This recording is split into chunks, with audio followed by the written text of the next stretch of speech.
right, well, let's go ahead and get started. I will continue to monitor the wait room and let folks in as they arrive.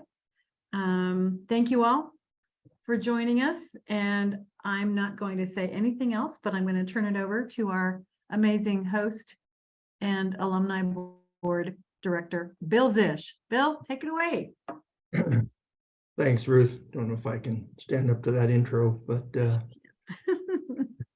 nice to see you all today. I think I know most of the folks on the call. I'm Bill Zish, class of 1979, mining engineering, and currently the president of the alumni board. It's good to have you all here. Really looking forward to our discussion with Wendy. It's been real busy lately. At E-Days, we got Capstone Design Fair coming up, graduation. So our alumni engagement students and staff are all very busy on campus. Before we get started, I expect that many of you know that yesterday it was a sad day for ore diggers as we lost Marv K. He did pass yesterday. There is an announcement on the website with some details, very respectful and nice and appropriate for Marv. And if you don't mind, I'd just like to ask we take a few moments of silence in respect and honor of Marv. So.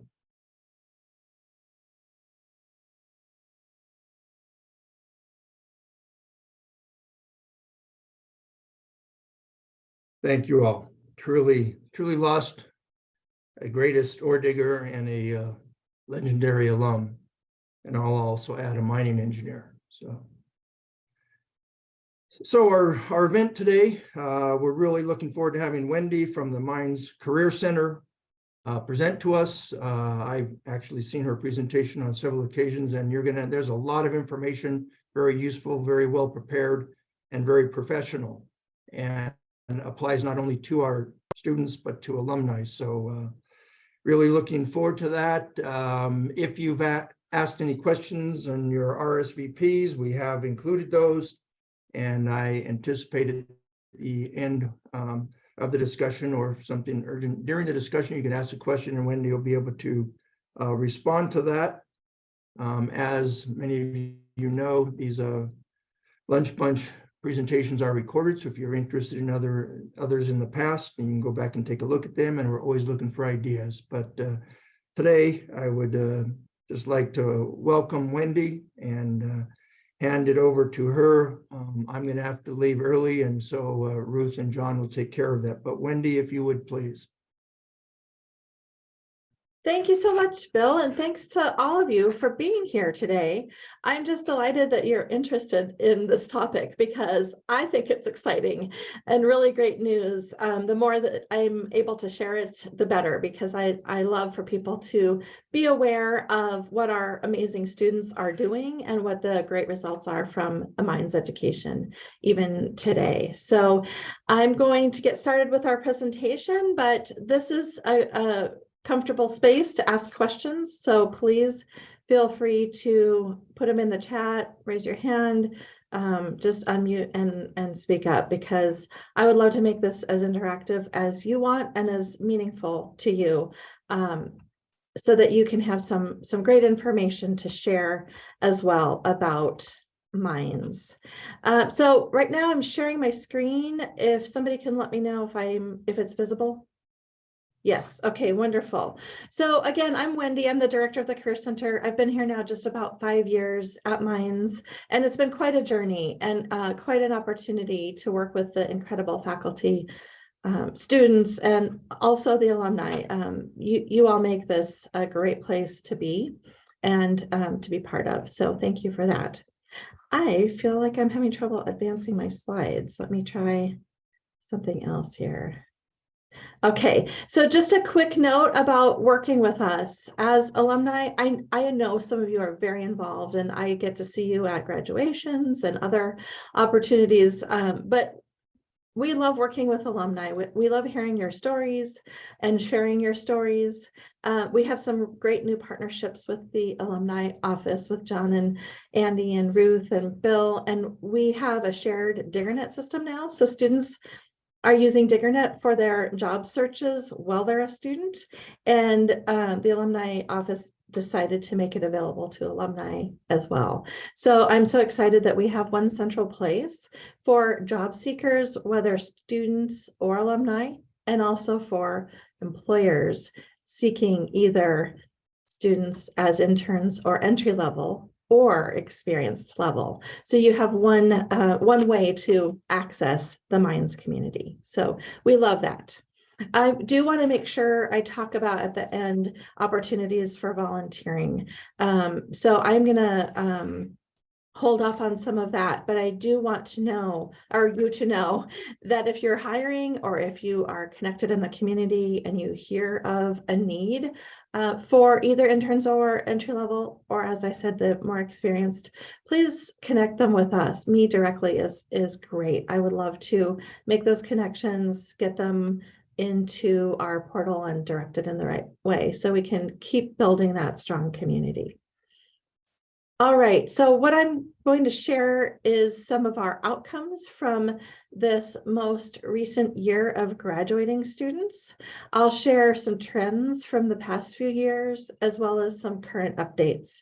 So we provide an annual report each year to the Board of Trustees, and it is available for all incoming students and parents as well.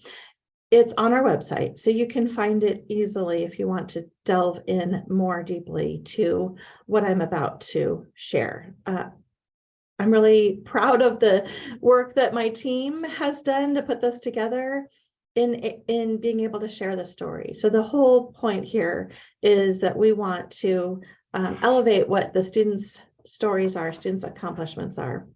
So we've integrated student stories into our report. So it's numbers and data, as well as the stories behind them. So here's just some high level outcomes. This current year, which is the 21-22 graduating class, had a 93% positive outcome rate. What that equals is students or graduates that are working in their field or going to graduate school, or returning to their home country as an international student. So that's an incredibly positive outcome for this recent class. We had a great number of employers recruiting. Actively recruiting was over 1,300. Average salaries went up significantly, up to $81,000 for all of our students. That's bachelor's through PhD.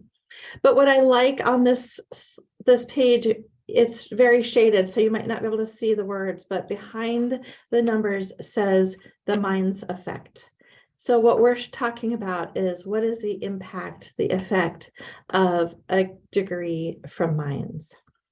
And so I'll delve in a little bit more deeply to some of these.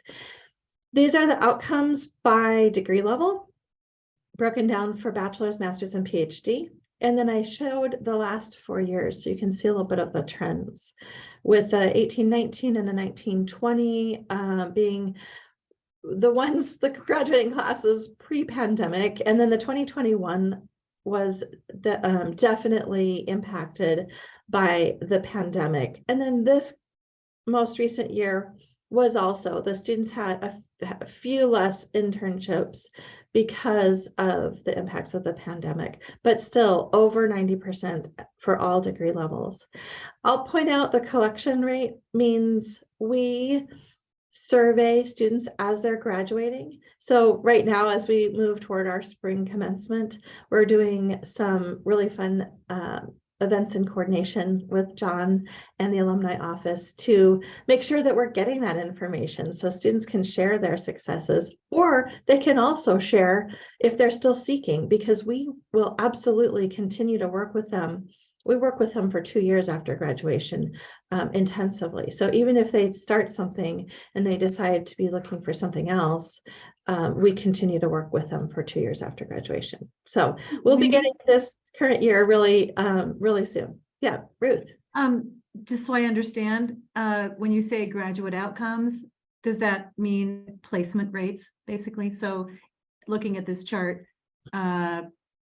2022, 92% of those graduates with a bachelor's had a job upon graduation, or by 6 months following. Is Yeah, that, am I reading that you right? got it. Yeah, that's it exactly, Ruth. Okay. It's either a job or graduate school. It can also Okay. include things like military service or Peace Corps. Oh. So all of that's included in the positive outcomes, Okay. and it's within 6 months. So we survey them from the May graduation through November, and that's what this information is from the May 22 grads. Okay. Thank you. Good clarification. And here's salaries. So you can see again breakdown of salaries, and they've gone up, and they've gone up significantly and pretty quickly. So that is definitely a component. I know that sometimes students or parents maybe of prospective students are really interested in knowing the salary upon completion of a degree. This is their first job. So I know there's national data that looks at mid-career, so 5 years, 10 years after graduation, and we continue to see that as a positive as well. And those are some of the ROI numbers that we have cited on our Minds website. But even starting out in their first job, they are significantly above the median as far as salaries. So that's the salary information. It's always interesting to see where they go after graduation, right? So this year, this most recent year, 64% stayed in Colorado. That's a really good percentage. Really interesting to see. It's hovered around the upper 50s, but this is the highest since we've been measuring that I've seen it. So students are finding opportunities, which is a positive and a testimony to the Colorado economy as well. The small chart, I don't know if you can see all the numbers, but the idea is the graduating classes are increasing. So this most recent year was up 200 students from the year before. So the increasing size of our incoming classes obviously will impact the graduating classes, and we're already seeing it. But what that means for us is we are looking to build new partnerships with new industries, new employers. We're also actively working to keep up our existing employer relationships so that we have these opportunities for the increased student population. So I would also say increasing in size and variety of what they're looking for, the types of graduate programs they're going to, the types of industries that they're pursuing. I mentioned that some of the national data shows the longer term out, but we do collect for 18 months after graduation. So with last year's positive outcomes at 92% for bachelor's, we also went back and resurveyed, and it was up to 95% at that 18-month mark. So they're continuing to see success. I will say, you know, of course, we would like it closer to 100%, right? But there are always students and graduates that are opting out. So maybe they're choosing to take some time off for personal or family or health reasons, whoever, you know, who knows. So there's always a little bit of that wiggle room with that. I think this is fascinating. Hopefully you are interested as well. The industries of our students, the jobs that they're accepting. This is, again, the highest industry is aerospace. So 22% of the graduating class went into the aerospace industry. They've been at the top for a couple of years. So pretty remarkable that that's where many of our students are having impact. This year, second was civil and construction, which is again a growing industry in our on our campus. High tech and information technology was third, and energy and oil and gas was fourth. So those are our top 4 industries. The other, which is that small 12%, I don't want to ignore, because the reality is some of these are the growing ones. We're seeing the biotech, bioengineering, biosciences as an increasing area of interest for our students. and new industry partnerships for us. So we're very excited that that area is growing and that students are finding success with that.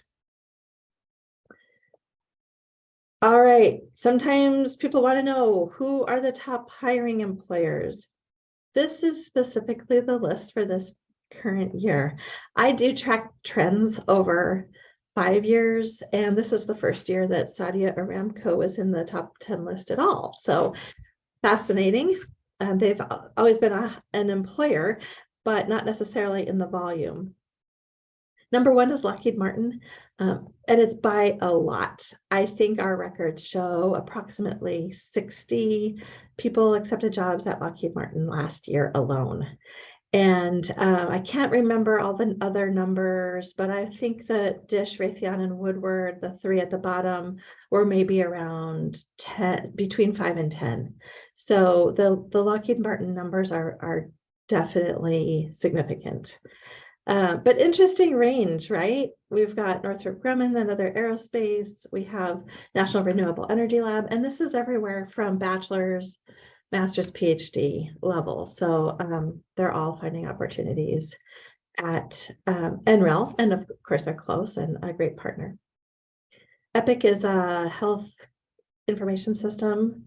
So it's a lot of our computer science students. Kiewit being civil, Schlumberger, oil and gas. You might recognize these names, but interesting to see who those top employers are that keep rising to the top. But not to ignore the many, many employers that hire 1, 2, 3 students and keep coming back year after year to do that because of the reputation, because of the success and the achievements of the alumni. So location, and this may be too small for the screen, but you can see that obviously the largest bulk of our students are staying in Colorado. Second is Texas with 57. Third is California with 49. But we've got representation in practically every state. I think my map cut off Alaska and Hawaii, but I think there's some in each of those states as well. Hey, Wendy. Yeah. Before you advance the slide, I might just share with everyone the 4 states that have the highest numbers there. Not only is that where our students look to, are heading for work, but Colorado, Texas, California, and Washington State are also the top 4 states in terms of overall alumni population. And those are the top 4 states where our admissions office recruits. So there's kind of this evolution, right? We get out there, we recruit, they come to school here, and then they go back there. And so there's sort of a circle of life there, but those 4 states have been at the top of the heap for a long time in other areas as well. So just thought I'd share that, FYI. Thanks. I love that. It really builds the Mines community where they can feel like they can go back home and still be connected to Mines through the alumni. So thank you for all that great work. I think it benefits all of us. Let's see, I think it was about 20% of our students in that positive outcome rate that went to graduate school immediately after Mines. And of those, 82% went to graduate school here at Mines. So it's probably those 4+1 programs that are a really great addition for Mines graduates to continue on and get a graduate degree. But in addition to Mines, here's an example of some of the other schools that they went to. And again, this is immediately after. So they graduated in May and they started in grad school in the fall. We don't have the record then for where they went if they took that next year to study for the MCAT or the LSAT and then got into graduate or law school or medical school. So that may be a next down the road step, because it would be very interesting to see where they're going and what volume. Sometimes what I'm hearing from alumni is they get out in the work world, they have a year or 2 using their degree, and they realize that this next step could be a PhD or could be a law degree, and they're going back after 2 or 3 years. But we still have a significant number that go right away. Looking backwards at the internship experience, the students that graduated, 69% had graduated with an internship or a technical work experience that would include research. We worked with about 400 organizations that hired these interns that were reported on that survey as they were leaving. And we broke down if they were, most of them that were reported were internships, 75%, and 24% or so were research. Co-ops are the more extended internship where they're gone for an academic semester and working for 5 or 6 months. We also wanted to see what year they were getting their experience. A good number were seniors, juniors.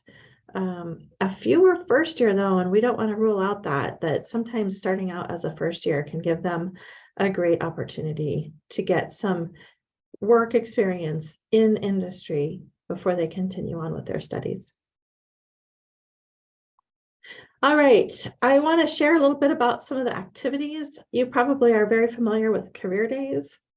They've shifted perhaps a bit since you were at Mines, but some of the experiences you had are probably very similar to what's happening today. We have lots of employers interested in coming to campus and meeting our students. We have the Student Rec Center packed full of employer booths. We did have a couple of years of virtual or hybrid events. Last fall, 2022 was our last virtual event. We did a hybrid, one day in person, one day virtual. But we're hearing very loud and clear that students and employers alike are just done with the virtual and really want to be in person. So we were happy to be able to do that for spring. And I'll share a little bit about what spring looked like differently. And I also kept historical information here just as a comparison that this past fall was a return to, if not even exceeding, our numbers from prior to the pandemic. So we're very happy to see that return. But spring, we tried something new. We moved from the virtual and in-person to 2 full days in person. So with that, we had 336 companies, which is a lot larger than our usual spring. And we had just over 2,000 students and alumni participate. So we will continue the 2-day in the fall. And just if you want to mark your calendars, the dates for fall in person on campus in the Student Rec Center are September 12th and 13th. So we're very excited to have that opportunity again in fall, which will allow us to increase the number of employers that have availability to come. Around the career day, there's a lot of additional opportunities for our students to connect with employers and employers to connect with students. The next day interviews are really throughout the week of the career day. And in spring, which again, spring is our usually a little bit lighter recruiting season because much of it happens in the fall. But we did have, just in those couple days after the career day, we had 425 interviews take place on campus and 25 information sessions where employers were connecting with students and telling more about the opportunities. Wired Prep with Reps is an event we do the day before career day. And because employers are on campus already, they want opportunities to engage, and they can provide really great industry perspective to students about how to write a resume, practicing interviews, doing their elevator pitch. So in the spring, we had Wired with 24 employers that were coming to career day the next day, and we had about 400 students come. Last fall, we had 26 employers and about 750 students. So this is an event that's we've done for many years, and we just keep on increasing, tweaking, changing how it is offered so that it can have the maximum benefit for students to be prepared then to go the next day and feel really comfortable in talking to the employers. There's also several other activities. The SWE chapter has Evening with Industry the day before Career Day.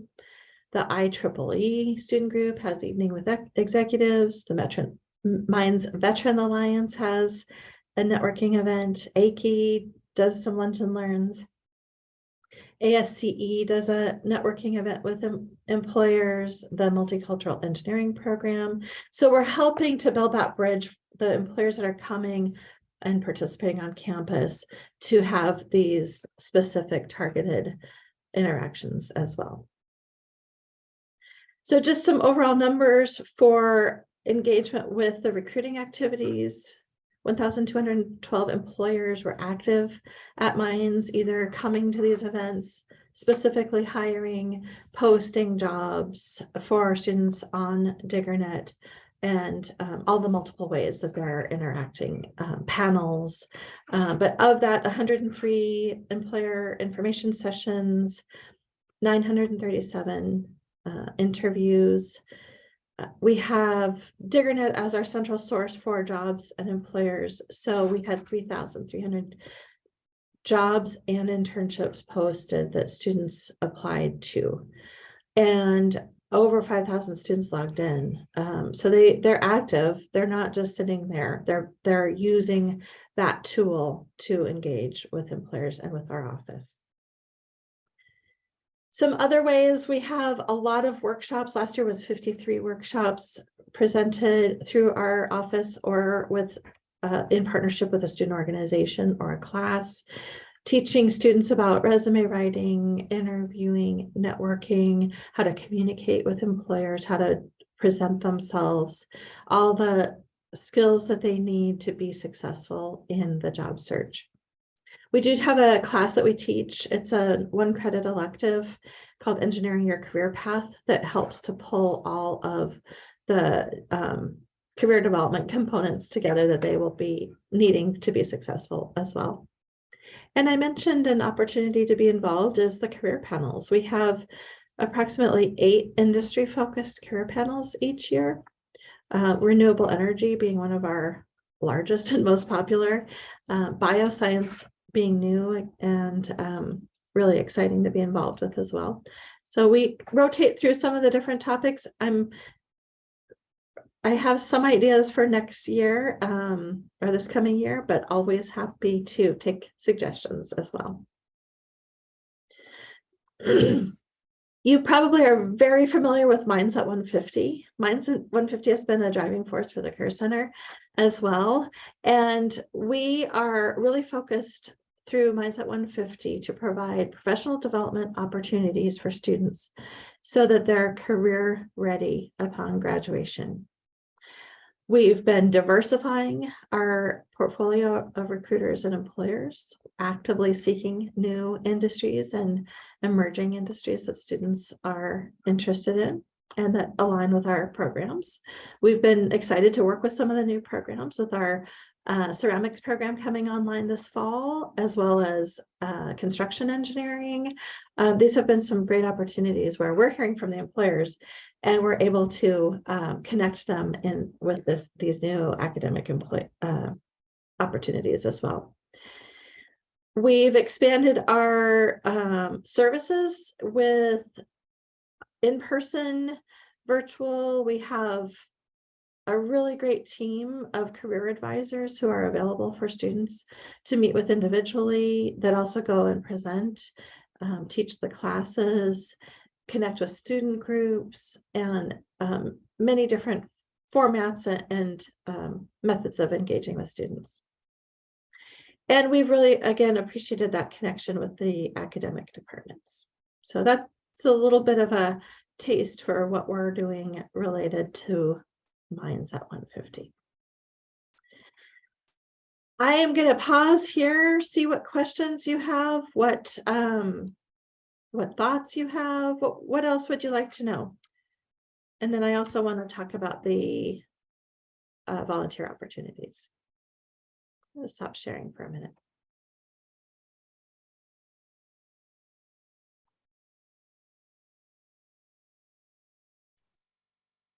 just a thought that I'll throw out and share with everybody.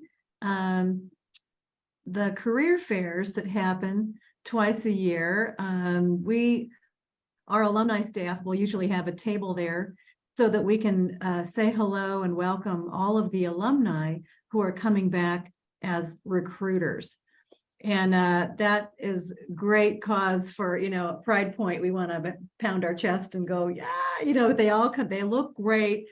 Many of them we knew when they were students, and now they're back working for a great company, and they're, serving that role as a recruiter to come to their alma mater and recruit students. So that's always a fun sort of vibe for the whole day. And John would agree when I say one of the things we give our alums when they come to check in for career fair is a little bitty sticker that says alumni on it.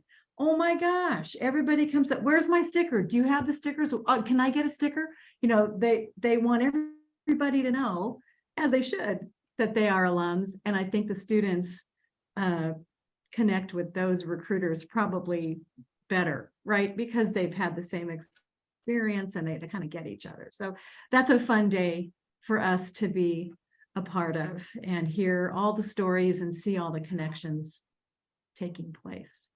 So thank you for allowing us to always have a booth and to be part of the excitement. Yeah, it really is a great connection. It does ease the nerves so much if they can see that sticker and they know that they're talking to somebody that kind of speaks their same language and understands their experience. So yeah, it's a great connection to make. Yeah. And it's always fun to see sometimes even one of our student workers that graduated and they're back the next year recruiting. And it's always fun to catch up with them and see what they clean up pretty good, huh? right. I would say it's also very fun for the alumni to come back as we go out and meet with alums, no matter where we are. If they're asking ways that they can give back some of their time or come to campus, we always recommend, coming back as a recruiter for your company and like giving back that way. And they usually have a hoot of a time seeing the shoe on the other foot now. That's right.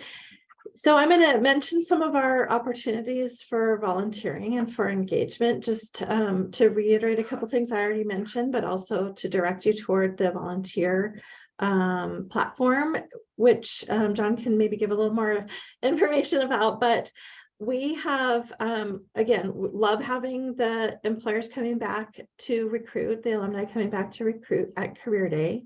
We also have career panels, like I mentioned, in different industries, and we do approximately 4 each semester. And we love having alumni on those panels because they can provide, again, a really great perspective on the industry. And it's less of a recruiting and more about sharing advice. Maybe students are exploring to decide which major they want to go into or which career path. And it gives them really that, perspective of a day in the life of an engineer or whatever the position might be. We also have a newsletter that goes out monthly during the year, and we love featuring an alum in a video interview. So we'll take care of setting up the technology and the arrangements for an interview if you're interested in being part of our monthly newsletter series.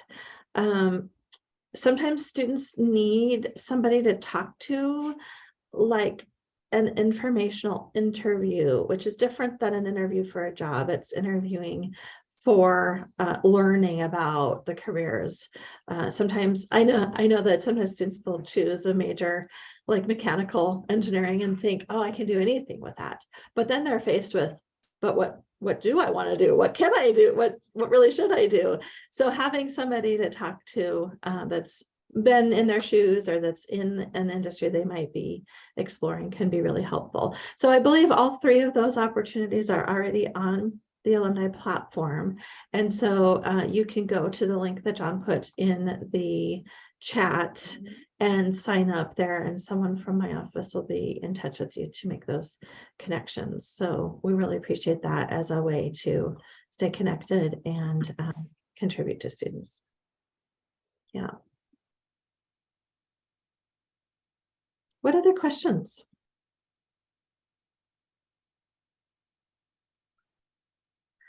I wish I had a little bit of a crystal ball to say exactly what's going to happen with this graduating class. I think that I'm pretty safe in saying that they'll have a pretty good year.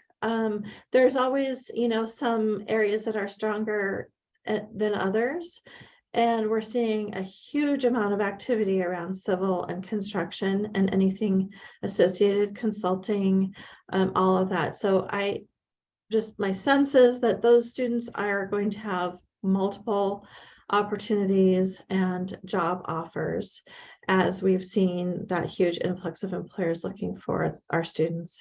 I know there's been some concern about layoffs in the tech sector.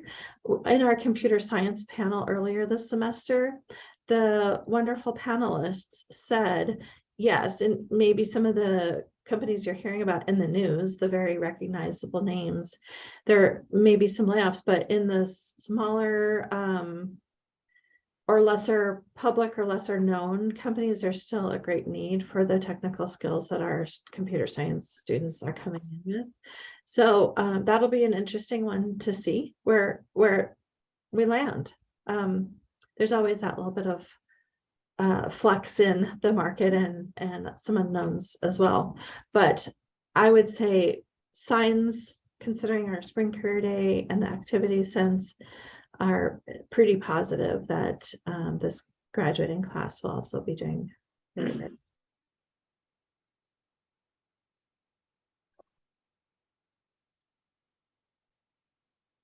What other questions are out there?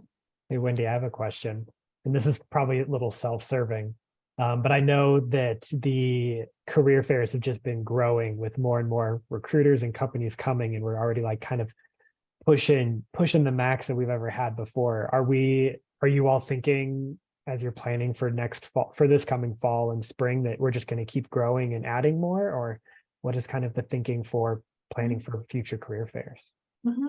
Good question, John. Yeah, we've had such outpouring of interest from companies and employers to participate in our career days. And I would say one reason is because we have such a high percentage of students come. We have typically at 50% or more students attend career days, which I don't think many universities can say. So the 2-day format allows us to expand the number of employers that we can fit, because, unfortunately, we're limiting them to come only one day so that we can have more opportunities for students. So each employer has to pick a day. So we'll have a completely different set of employers on each day. So that allowed spring to be much bigger than a usual spring.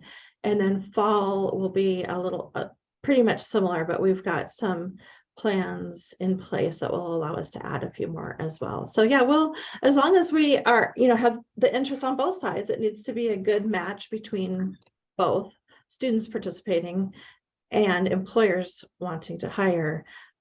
We can grow a little bit more, but not too much. And then we are going to need new space or go and attend on the lawn or something.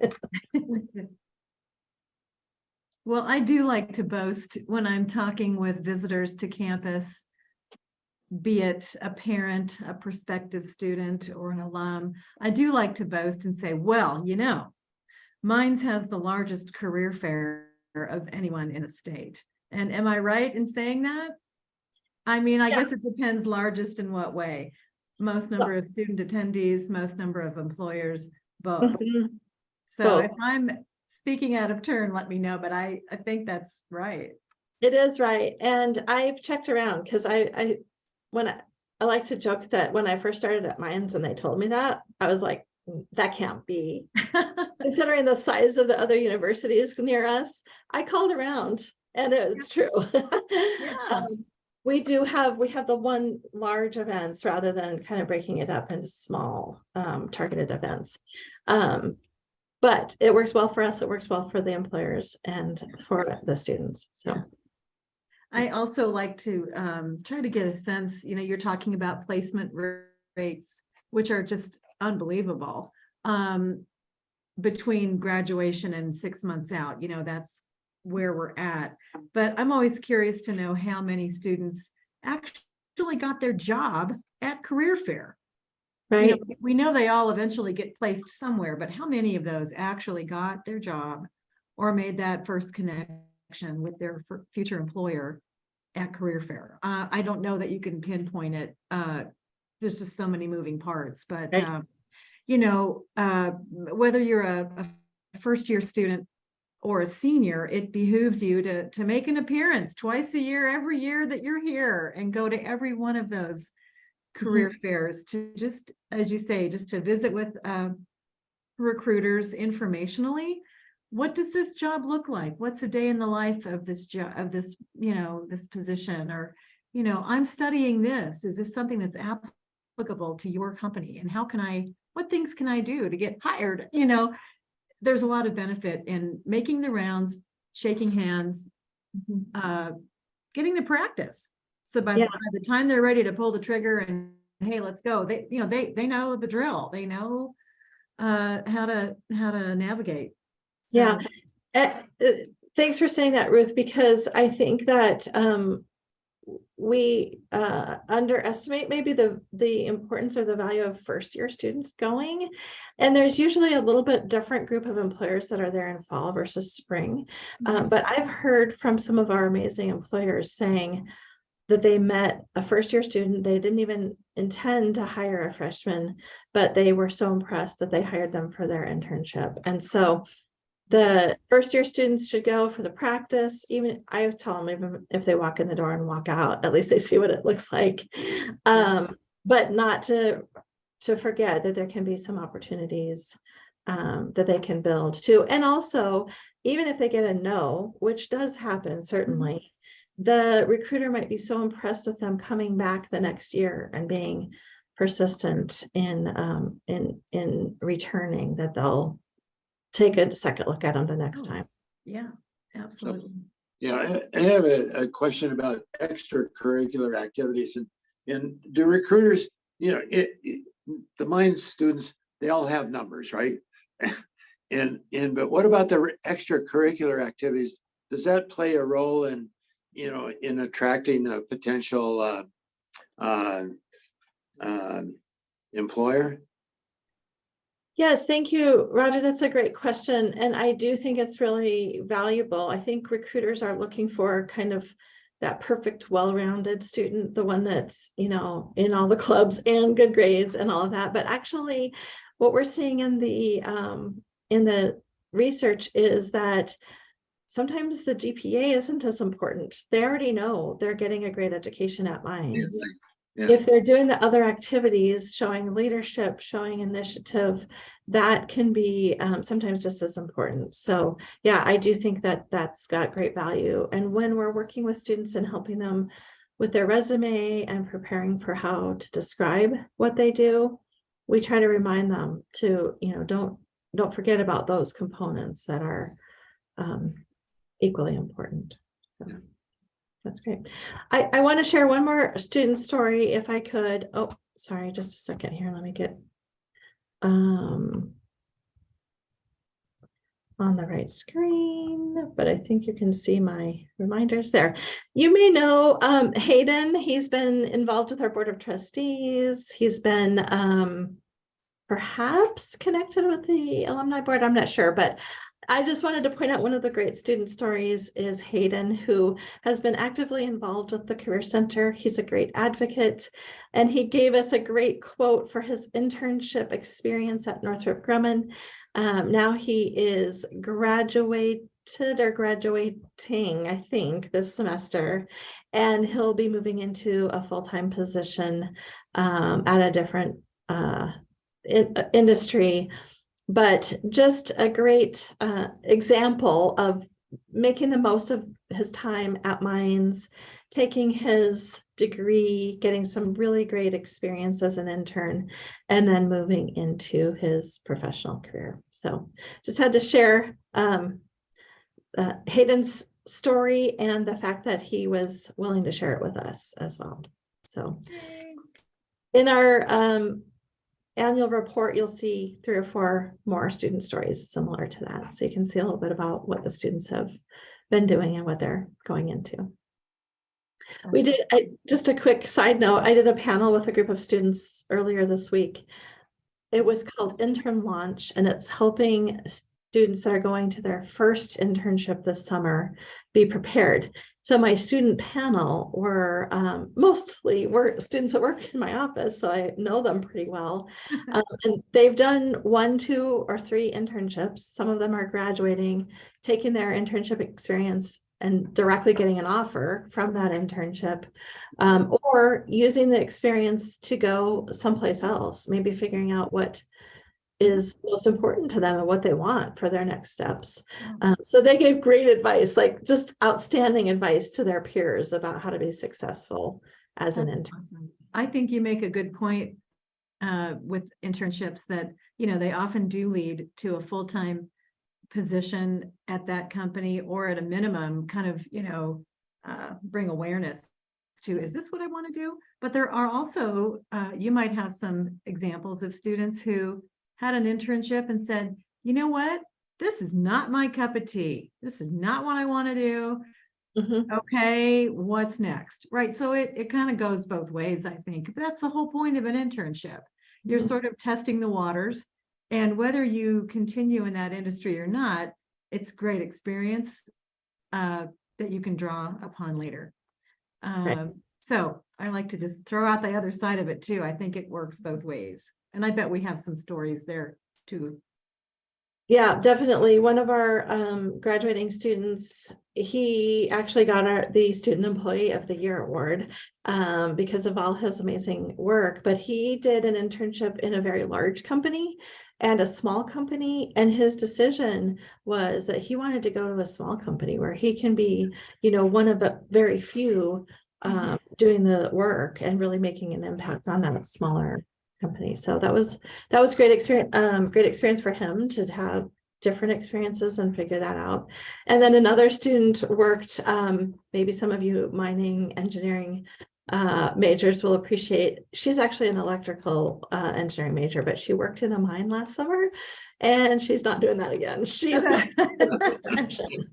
and electrical is a degree that is highly in need, so she has a lot of options she can choose. Awesome. Yeah. Awesome. Oh, that was great. I'd like to make a comment on the one of the things that's been really interesting for me to watch over the past 30 years is how the demographics of the degrees have changed. And I think that's one of mine's biggest strengths, is having the ability to adapt to what industry needs and fill those needs. For example, when I graduated, I think over half the students were going into the energy sector, that, you know, in the early 90s there, but just want to say, well done. I don't know exactly how that system works, but it's working, and it gives alumni a lot of pride to see that in the high placement rates. So thank you for your work there. Thanks, Jim. Yeah, I appreciate that. And we still have awesome partnerships in oil and gas, and we would never, you know, want to move away from that. There's some opportunities there, but you're absolutely right. There's so many options now that students can choose from and find success. So yeah, that's great. Other questions, comments?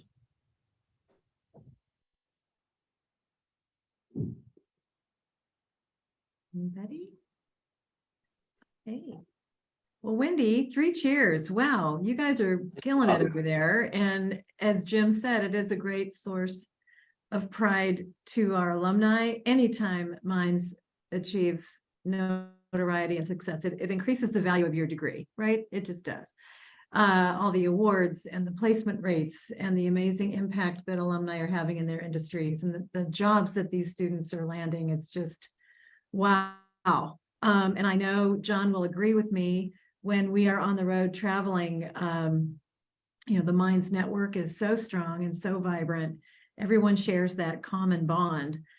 And no matter what area you studied, it doesn't matter. Everyone knows what a Mines education looks like, and everybody's kind of been through through the trenches, right? We say that all the time. And Gary, Roger, you know what I'm talking about.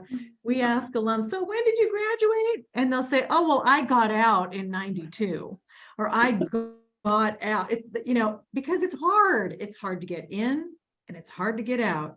But that's what makes our community so cohesive. And the success that a Mines degree can bring through support from your area, Wendy, is just it's just great. So we applaud you. Everybody clap. You really graduate with a lot of grit. It's a great word. Yeah. That's for Well, sure. everybody, as we approach the top of the hour, I just again want to thank Wendy for joining us, taking time out of your day and sharing these amazing stats and brag points. Love it. Your annual report, remind us, can be found where? Careers.mines.edu. Mhm. Okay, very good. And it's on that first page. You just can scroll down and find it. Okay, awesome. So y'all can brag to your non-Mines friends about how awesome we are. Yeah. Thank you very much. I want to also give just a quick shout out for next month's program, as I always do. Again, Lunch Bunch. I know there's some new faces here. Lunch Bunch always meets on the third Thursday of every month. So that means our next Lunch Bunch will be on Thursday, May the 18th. And we're excited to be focusing on space resources and our aerospace program. So you will meet Dr. Angel Abud Madrid, who runs the Space Resources Program. You'll also meet Dr. Christy Savina from our Mechanical Engineering department. And you'll also meet Dan Popora, who is an alumnus of Mines, who oversees our aerospace interest group, which is an alumni group, an industry group. So those three are going to chime in and give you their perspectives on that whole initiative here. It's exciting, it's growing.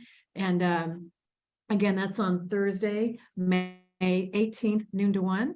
And just like you've done today for this program, you can go to weare.mines.edu, our alumni website, and you can register for that program. I'll also put out a plug for everybody here. If you have ideas for programs you want to hear about, professors you want to meet, students you want to celebrate, I mean, we're always looking for ideas for speakers and programs that you want to hear about. So please communicate that to us and we'll make it happen. So John, anything for the good of the order that you want to share before we say goodbye? No, it was a wonderful experience, and also just to put in a plug for volunteerism. It's very exciting on that platform. The Career Center has a number of phenomenal opportunities, and next week we have the Spring Senior Design Capstone Showcase, and we already have more than 60 alumni volunteering to come and judge that, and we're looking for more. So I know Gary's coming out, or at least he signed up to come, and we're excited to have him there. And if anybody else on here wants to sign up and come, we'd love to have you, but it's bound to be a great day. And after that, we have commencement and Ore Digger Camp and the M-Climb. And so a lot of great ways to come back to campus and volunteer, or volunteer remotely as well. So take a look at that site, or get in touch with any of us. We're happy to talk about that and would love to see you there. And I'll put in a little comment on that. The doing the judging at the capstone is a hoot. I mean, it's just so fun to see the diversity of projects and the amount of work they put in. Thank you, Gary. We're really excited for Thursday. There's going to be over 70 student projects from, I mean, just as he said, a whole host of options. So it's going to be really cool. It's going to be a great day. Yeah. I think you serve breakfast for the judges, don't you? We serve breakfast, and there's a catered barbecue lunch afterwards, Hey. and plenty of Whoa, coffee. how Plenty of coffee to get us through the 7 to 11 judging press. Yeah. Hey, if the students don't get you out here, the free food will, right? So there's always that. Everybody, thank you so much for your time today. It's great to see your face on the screen, and we hope to see you in person soon. We'll look to see you next month, and make it a great day. Go Ore Diggers. Yeah. Thanks for everything. Yeah. You bet. Take care, everybody.